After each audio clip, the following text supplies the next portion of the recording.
Hi, we're from the Robotics and Controls Lab at the University of British Columbia, Vancouver, Canada. We instrumented the master tool manipulator of a Da Vinci surgical robot with a 6-axis force-torque sensor in a novel manner that will enable new research. The Da Vinci robot is the only system currently in use clinically for robotic minimally invasive surgery, with over 6 million procedures done by the end of 2018. Yet the system does not provide haptic feedback, even though haptic feedback has been shown to improve surgical performance in simple tasks and to reduce the forces applied to the patient. For teleoperation transparency, force sensing is required both at the master and at the slave. While observer models, Kalman filters, and neural networks can be used to estimate forces, force sensors are more accurate and do not rely on dynamic models. We present the first report of a 6 DOF force sensing at the distal end of the Da Vinci master tool manipulator. The goal of this project was to obtain accurate force and torque data while having minimal effect on the master kinematics or dynamics. It was essential not to change the finger grip position, which lies at the wrist center, the intersection of the wrist gimbal axes. Indeed, even a small offset from the wrist center would introduce moments and inertia and would affect the feel of the master. Similarly, added inertia and friction should be kept to a minimum. To ensure accuracy, the sensor should be placed in the load path, as close as possible to the finger grips where the forces are applied. This avoids saturating the sensor due to large lever arms and minimizes the effect of manipulator dynamics. To be easily accessible, we integrated the sensor into DVRK and ROS. Let's first take a look at the mechanical design. For reference, the original MTM is shown in the corner here. The sensor is placed in the load path, close to the finger grips without disrupting the internal gearing and motor, which are found in here. The lightweight 3D printed design is easy to manufacture and adds minimal inertia and friction, as we'll show later. Now let's briefly deconstruct this and look inside. The modified yaw link is printed in 2 parts, with the force sensor mounted in the middle between these 2 plates. So all the load is transmitted through it.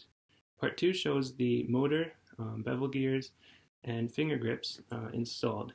You can see that the motor passes through the center of the sensor without transmitting any force. This allows the sensor to be placed so proximally to the finger grips. The thickened material here and ridges in here provide stiffness to the structure. Here's a quick video of the real thing to see it moving. In the middle, we kept the same electrical functionality with motors, gears, and flexible PCB to the Hall sensors you see here, which had to be modified to fit the new wrist. On the right are the modified connections, which not only allow space for the force sensor, but also increase modularity, allowing the wrist to simply be unplugged. Let's dive into some more quantitative mechanical design. On the top left here, we see the surgeon's applied forces and torques, or wrenches, in green, the reaction forces in blue, and the resultant measured forces at the sensor in red. From this diagram, we derived the following transformation matrix, which takes the sensor wrenches and transforms them into the finger grip frame. We use this matrix and a temporary sensor placed on the finger grips, as circled in green here, to find the maximum wrenches that could be applied. And using this, we spec'd the force sensor that would be placed here eventually. We chose the ATI Nano 43 force torque sensor because it fit the load requirements, provides accurate measurements, and also has the central hole for the motor to pass through, which is key, as shown earlier. With both sensors installed, we took a large number of measurements, placing all the finger grip wrenches as rows in a matrix F here, and all of the arm sensor or main sensor wrenches in a matrix S, to determine a calibration matrix C, which accounts for errors and unmodeled effects in the analytic matrix. To verify this calibration, we took another series of measurements plotted here. In orange is the main sensor reading, in blue, which you can barely see, is the finger grip sensor's wrench, and in black is the error, amplified 5 times for visibility. Clearly the tracking is excellent, as can be seen by the small errors. Thus the force sensor readings are accurate and representative of the wrenches actually being applied at the finger grips. It's worth noting that we could not simply place the actual sensor at the finger grips like we did the temporary one, because it doesn't allow for pinching and it's very unwieldy. We next quantify the sensor's effect on wrist inertia and friction We carried out a dynamics identification, moving the robot through a trajectory as seen on the right here. We then recorded the velocity and fitted it to a simple physical model of the joint based on the motor currents, thus finding the optimal set of dynamic parameters that minimize the difference between the calculated and measured velocities, which are both plotted here. We repeated the test with both the original and modified wrists. In the video, you see the modified one. The fitting error was small, as you can see in the plots, leading to confidence in the derived dynamic parameters. In the table, we see a factor of 2 to 3 increase in the damping and static friction, but the values still remain very small. Importantly, though, the inertia only increases by 18% due to the lightweight design and sensor positioning. Finally, the sensor was integrated into the control software. The architecture is outlined here. All 6 channels of the force sensor are read in through a PCI Express DAC card to the Linux host PC. The vector of voltages are transformed to the sensor wrench using the provided calibration matrix from ATI. The sensor wrench is then transformed to the finger grip wrench using the calibration matrix we derived in slide 8.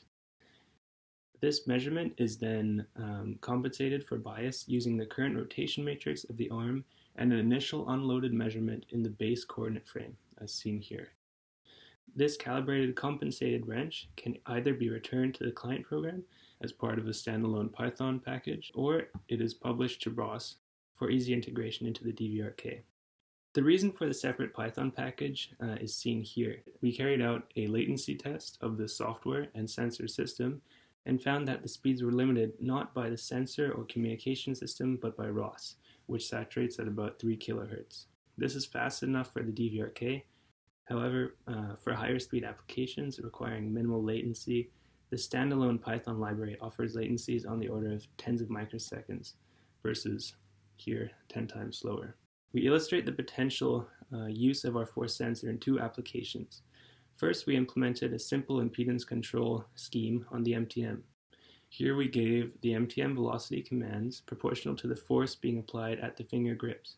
We recorded the force and velocity for arbitrary hand motions, fitted an actual impedance, and compared it to the desired one. The slides show 3 cases. The discrepancy between the actual and desired ones are especially visible here and here, where the whole arm's inertia came into play. Overall, though, the plots are highly linear, with r-squared values between 0.924 and 0.966. Additionally, the measured z values are within 10% of the desired ones. The second application is a force-controlled joystick. We locked the MTM in place and applied forces, moving a simulated PSM with velocity proportional to the measured forces. This allows the surgeon to make large PSM motions without changing the pose of the MTM. This would otherwise have involved a large MTM motion, depressing the clutch, moving back, and repeating multiple times. You can see here I'm controlling one axis at a time and cycling through the axes by releasing and repressing the finger grips. Just like I did there, switch 2 axes, and I'm controlling the y-axis. These plots show that using the master as a force-controlled joystick provided low tracking error and small latency. On top is the MTM, applied force in blue, and PSM velocity in orange. The tracking is good. These sudden peaks in force could not be captured by the PSM motion because of its inertia and limited controller speed. On the bottom we have the PSM motion in blue with motion amplitude around 5 centimeters, and the MTM motion in orange, which was generally much smaller than 0.5 centimeters. This shows that the MTM position was held approximately constant throughout, and the PSM was indeed controlled by the applied force. So ultimately, we presented the design of a modification to the Da Vinci Master to instrument it with a 6-axis force-torque sensor. We did so without impacting the device kinematics, and as was shown by the dynamics identification, having little impact on the master dynamics. The system has small latency and provides accurate wrench measurements. Its effectiveness was proven in 2 simple applications, and the full designs are available open source online at the link here. With an instrumented MTM, a number of interesting advances are possible, including closing the force feedback loop by instrumenting the PSM, or assessing surgical skills, or characterizing other force estimation algorithms. Thank you.